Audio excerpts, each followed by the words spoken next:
জনগণের ভালোবাসা নিয়ে বাংলাদেশের বর্তমান প্রধানমন্ত্রী বিএনপি চেয়ারম্যান জনাব তারেক রহমানের নেতৃত্বে বিএনপিকে দেশ সেবা করার আবারও সুযোগ দিয়েছে। অর্থাৎ ৩১ দফার আলোকে আগামী দিনের বাংলাদেশ নির্মাণের জন্য দেশের মানুষ বিএনপির উপর আস্থা রেখেছে। সেজন্যই আল্লাহর কাছে শুকরিয়া আদায় করি। আর যে মানুষটি আজকে সবচেয়ে বেশি খুশি অর্থাৎ দেশনেত্রী বেগম খালেদা জিয়া, যার অক্লান্ত পরিশ্রম এবং নিরলস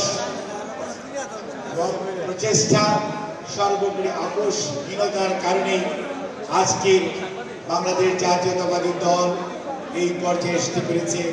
সেই জন্য আমি মহান রব্বুল আলমিনের কাছে দেশনেত্রী বেগম খালেদা জিয়াকে আল্লাহ রব্বুল আলমিন বেশ নসিব করুন।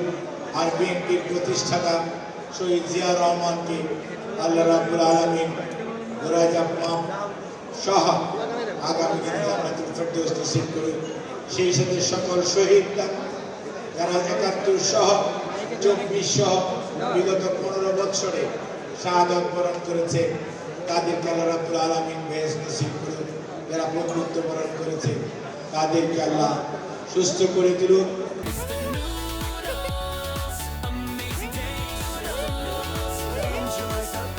আর আমরা যারা বিভিন্নভাবে আপনারা নির্যাতিত হয়েছেন, নিপীড়িত হয়েছেন, ইনশাআল্লাহ সময় এসছে আগামী দিনে আপনাদের নির্যাতন নিপীড়ন কিভাবে দূর করা যায় এবং প্রতিকার করা যায় এবং সর্বোপরি যারা ক্ষতিগ্রস্ত হয়েছেন ক্ষতি কিভাবে কাটিয়ে ওঠা যায় সেই দিকে লক্ষ্য রাখতে হবে।